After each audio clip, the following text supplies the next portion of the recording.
Was that discussed at all in terms of the humanitarian situation in Gaza? Was there any call for easing some of these conditions or for restraint as we expect a ground offensive? And if you allow me, just one thing that's been reported just recently.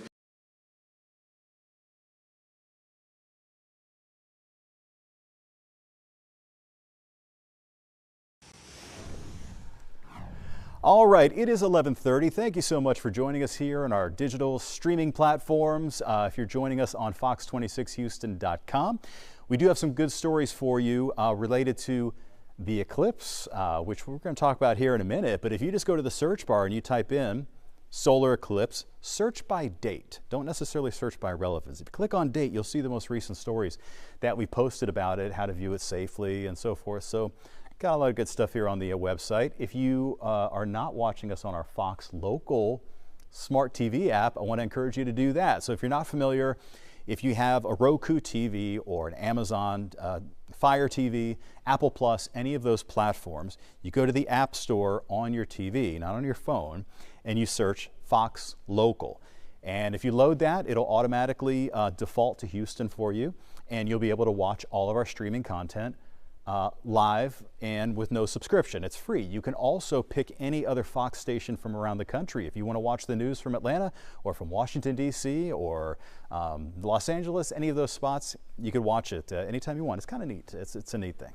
All right, so here is a look at our forecast. So we have a beautiful Thursday here planned for you. It was a nice semi-brisk morning. We had some upper 50s, a lot of low 60s. We're going to have low humidity for most. I say most because if you're right on the coastline, it is going to feel, I think, pretty sultry with that onshore breeze. And we're entering a bit of a dry pattern here because I don't think we'll see rain today. We probably won't see any rain tomorrow. And then in the extended forecast through much of next week, it looks pretty much dry and rain-free. So here's what we got going on for you. If you're stuck in the office and watching me right now, this is what's happening outside the building. It is pretty nice. We started out with some cloud cover early this morning and now we've cleared out. Mostly sunny. The current temperature 73. That's not bad at all. We have a breeze coming in from the east-southeast at 10 and that's raising the dew point a little bit. Dew point measures moisture. So this morning it was at 60. Now it's up to 64. Which is not particularly high, but it is rising just a little bit. So here's a look at your weather headlines. So tomorrow actually does look hot. Today, probably low to middle 80s. Tomorrow, we could potentially hit the 90s before our next cold front comes in. So the cold front right now is scheduled for overnight Friday into early Saturday. The solar eclipse on Saturday, it looks like it's going to be breezy and dry. Right now, I don't expect there to be that much cloud cover. Hopefully, we don't have any high clouds. Sometimes you can get some of these thin clouds sneaking in. That'll mess up the view a little bit, but I think it's going to be okay for that. And we also, by the way, have some chilly nights on the way in the extended forecast. All right, let's talk about this solar eclipse. It is only 48 hours away. So this is going to be taking place on Saturday. The partial eclipse begins at 10:27 in the morning and then progressively through that hour heading toward the maximum portion of the eclipse, which happens just 2 minutes before noon. It's going to be pretty spooky because the moon is going to block out at its greatest point 85% of the sun's surface. It's going to leave behind this ring, which is why this is called an annular eclipse. That word annular comes from the Latin word for ring. And so this is when it's going to be most dramatic. You cannot, well, you could look at it with your naked eye for a split second. It's not going to hurt you, but you don't want to even risk staring at it. And the reason is because it's not that there's anything special or extraordinary as far as damaging rays that come out of an eclipse. It's the fact that your eye doesn't have that reflex to stop looking like it would on a regular day with bright sunshine. You literally can't stare at the sun, right? Well, in an eclipse, you can stare at it. And if you do stare too long, you can get permanent eye damage. We don't want that to happen. So there are several ways to do it, several ways to view it. I have a YouTube video that I put together on Monday. You could find it on my Facebook page, Fox26 Mike.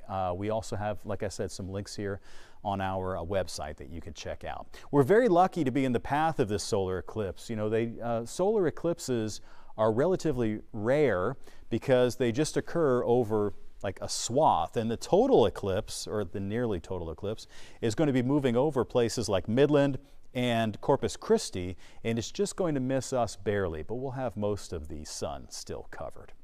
All right, well, let's get into the weather forecast here and what's coming our way. So this area of low pressure is bringing some snow to the mountains there in Colorado and Wyoming, parts of Utah, actually getting some snow in the higher elevations, and cool air is dropping down out of Canada associated with this drop in the jet stream. Now that's going to have a role in our forecast heading into the weekend and beyond, but for right now we're going to be warming up ahead of it and warm up even more so heading into tomorrow. All right, right now temperatures, boy, we're hanging in there at 70 degrees right now, and we'll probably feel this rise at least into the low 80s this afternoon, maybe middle 80s, but we have been relatively slow to warm up. 70 right now in Houston. Look at that, up around the Tyler and Longview area, 63. Really warming up a lot, though, out toward the west. And when we look at maximum temperatures today, it's going to actually be very warm out to the west, about 91 in Midland, 95 in Abilene, upper 80s for Austin, and around here, low to middle 80s. Now, fast forwarding to tomorrow, here's where it gets real interesting. So you'll see the cooler air there in Amarillo, maximum temperature, an afternoon high of just 66. So that front is going to be making its way right around here. Before the front comes in, very warm air. So about 91 for Beaumont and here in Houston, 92 Corpus, and even hotter down to the south, about 96 for Del Rio and Brownsville. Very, very hot for them.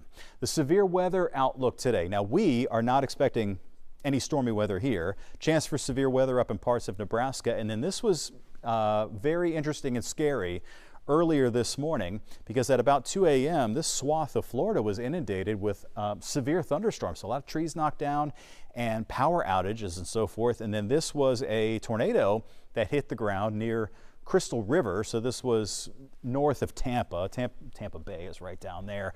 But they did have a tornado touchdown, and tornadoes in Florida in October are not super common. Usually they get the majority of their tornadoes, well, their severe weather season is like February, but the fall is also, it can be another secondary season. So that was a bit scary for those folks. Closer to home, I did want to share with you here that the new drought monitor maps were just released this morning. And what does it show us? Well, as expected, we've definitely seen a dent in our drought. In fact, with some of the recent heavy downpours, you can kind of see right there where it sort of cut a wedge into where we had the extreme and exceptional drought. So we're now in a severe drought, which is still pretty bad, but certainly not as bad as it was. All right, we have been spoiled a little bit recently after that continuing heat wave that wrapped up the month of September and got us into the start of October. We've had several days now in a row with below average high temperatures. In fact, we have put together 5 consecutive days. And yesterday, the high temperature was only 72 degrees because of the rain that was around. So today, much different. A look at the tropics. Not that much going on. Out here in the Pacific, just at the beginning of the week, we had all that action with Tropical Storm Max and Tropical Storm Lydia. Actually played a role in giving us some cloud cover. Those have since dissipated. Now zooming here over to the Atlantic. This is a tropical wave, not too impressive. Could become a tropical depression over the next few days, but it's really far away from us. And then this sort of mess here, it doesn't look too impressive, but this actually is Tropical Storm Sean. It was downgraded to a tropical depression earlier this morning and then re-upgraded at 10 a.m. this morning. So that's the S storm of the year. It is moving off toward the northwest and it will fizzle. Why? Well, because we're into that fall season. Much stronger winds blowing across this part of, once you get this far to the north, this is 25 degrees north. I mean, once you get this far to the north, you really start to encounter some much stronger winds aloft, jet stream winds, and so it tends to tear these things up. So obviously not a threat for us. So the morning is going to be clearing on out. We'll transition to a warm-ish afternoon. I think it'll still be a pretty nice afternoon, actually. Low to middle 80s for highs. And then heading into tonight, it is not going to be as chilly tonight. So we woke up this morning to 50s and low 60s. Tonight, probably closer to 70. And then very warm tomorrow. We'll have that opportunity to hit 90 to 93 or so, and then chillier air is going to be on the way. So what I wanted to show you here is that, yes, the weather's shaping up nicely for Saturday, but once we get past Saturday, we have some chilly nights ahead with overnight low temperatures dropping down here into the low and middle 50s. So as always, I want to invite you to join us on Fox 26 News at noon. You can watch us on air or here on our digital platforms. Hope to see you then.